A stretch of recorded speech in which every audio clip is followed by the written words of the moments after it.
Halo semuanya, dan selamat datang.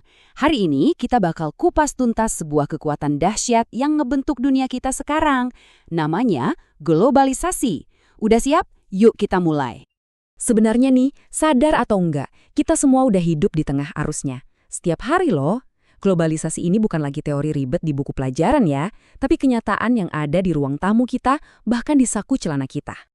Oke, kita masuk bagian pertama, dunia dalam genggaman kita. Di sini kita bakal lihat, gimana sih jaringan global ini bisa nyambungin kita semua? Terus, apa sih sebenarnya globalisasi itu? Kata yang kayaknya sering banget kita dengar kan? Coba deh kita bedah definisinya. Gampangnya gini deh, globalisasi itu proses yang bikin batas-batas negara di peta jadi kayak kabur. Udah nggak begitu relevan lagi. Kenapa? Ya karena teknologi. Sebuah ide keren dari Amerika atau tren fashion dari Korea Selatan itu bisa nyampe ke HP kita cuma dalam hitungan detik. Nah, ini bagian yang paling menarik. Globalisasi itu ibarat koin, selalu punya dua sisi. Di satu sisi, banyak banget dampak positifnya. Tapi di sisi lain, ada juga tantangan dan dampak negatif yang jujur aja harus kita waspadai. Coba dibayangin pas kita lagi scrolling di e-commerce, mau beli sepatu dari Italia, gampang banget, semudah pesen kopi di dekat rumah. Buat kita sebagai konsumen, ini surga, pilihan bejibun, harga bersaing. Tapi coba kita lihat dari sudut pandang lain, gimana nasib pengrajin sepatu lokal? Buat mereka, ini persaingan yang, berat banget. Terus ada juga perusahaan-perusahaan raksasa multinasional ya kan? Sebut aja McDonald's atau Samsung. Kehadiran mereka emang bagus, buka lapangan kerja, bawa standar kerja yang baru. Tapi ada tapinya nih, keuntungan terbesar mereka itu seringnya pulang kampung ke negara asalnya. Jadi nggak sepenuhnya berputar di ekonomi lokal kita. Nah, kita pindah ke budaya. Dunia jadi kerasa lebih berwarna kan? Kita bisa dengerin K-pop, nonton film Hollywood, dan ngerasa jadi bagian dari dunia. Keren. Tapi pernah kepikiran nggak sih? Jangan-jangan saking asyiknya sama budaya luar, minat anak-anak muda kita buat belajar gamelan atau nonton wayang jadi makin terkikis? Hal yang sama juga kejadian di dunia makanan dan fashion. Coba deh, nyari restoran sushi atau pizza sekarang gampang banget.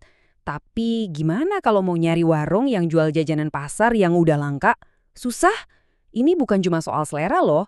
Ini soal identitas kita yang mungkin pelan-pelan pudar, kegeser sama gaya hidup global yang serba praktis.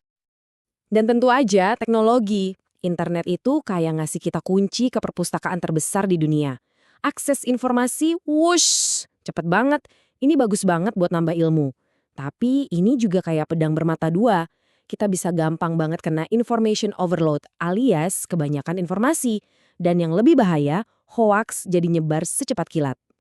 Jadi, kalau kita rangkum sisi positifnya, globalisasi ini kayak nawarin sebuah paket impian ya. Dunia yang lebih pintar karena teknologi, ekonomi yang lebih maju, semua orang lebih gampang terhubung, yang ujung-ujungnya bisa bikin kualitas hidup kita semua jadi lebih baik. Tapi, paket impian tadi ada harganya. Di balik semua itu, ada risiko identitas budaya kita luntur, kesenjangan si kaya dan si miskin makin lebar, dan kerusakan lingkungan yang makin kelihatan nyata. Nah ini dia sisi lain dari koin itu yang sama sekali nggak boleh kita lupain. Oke, jadi globalisasi ini kan sebuah kenyataan. Nggak bisa kita hindari, nggak bisa kita putar balik. Jadi pertanyaannya sekarang bukan lagi gimana cara stop ini, tapi yang lebih penting, gimana cara kita menghadapinya dengan cerdas. Nah, itu dia pertanyaannya. Terus, apa dong yang bisa kita lakuin? Baik sebagai individu maupun sebagai satu bangsa buat ngadepin semua ini. Kuncinya itu ada di strategi yang cerdas dan seimbang. Pertama, kita harus jadi filter yang pintar. Ambil yang bagus-bagus dari luar kayak etos kerja mereka, tapi tolak yang nggak cocok sama nilai-nilai kita. Kedua, kita harus perkuat benteng ekonomi dari dalam. Caranya, ya dukung produk lokal, dukung UMKM. Semua ini dasarnya harus jati diri bangsa yang kuat. Tapi, cuma bertahan aja nggak cukup kan? Kita harus naik level. Dari yang cuma jadi konsumen, kita harus jadi produsen atau pencipta yang karyanya diakui dunia. Tentu sambil manfaatin teknologi dengan bijak. Jadi, ini bukan 5 langkah sendiri-sendiri, tapi satu paket strategi buat kita maju. Pada akhirnya, ya semua balik lagi ke kita. Kemampuan kita buat beradaptasi, itulah kuncinya. Bukan cuma buat bertahan hidup loh, tapi buat jadi pemenang di era global ini. Jadi intinya tuh jelas banget. Kita harus melek sama dunia luar, serap semua inovasi dan hal-hal positif dari sana. Tapi di saat yang sama, akar kita, identitas kita harus tetap kuat menancap di tanah sendiri. Nah, keseimbangan inilah yang jadi PR kita bersama. Jadi, sekarang pertanyaannya saya lempar ke kalian semua. Di panggung dunia yang super terhubung ini, peran apa yang mau kalian mainkan? Cuma jadi penonton aja? Atau mau jadi pemain yang ikut nentuin arah masa depan? Pilihan ada di tangan kalian.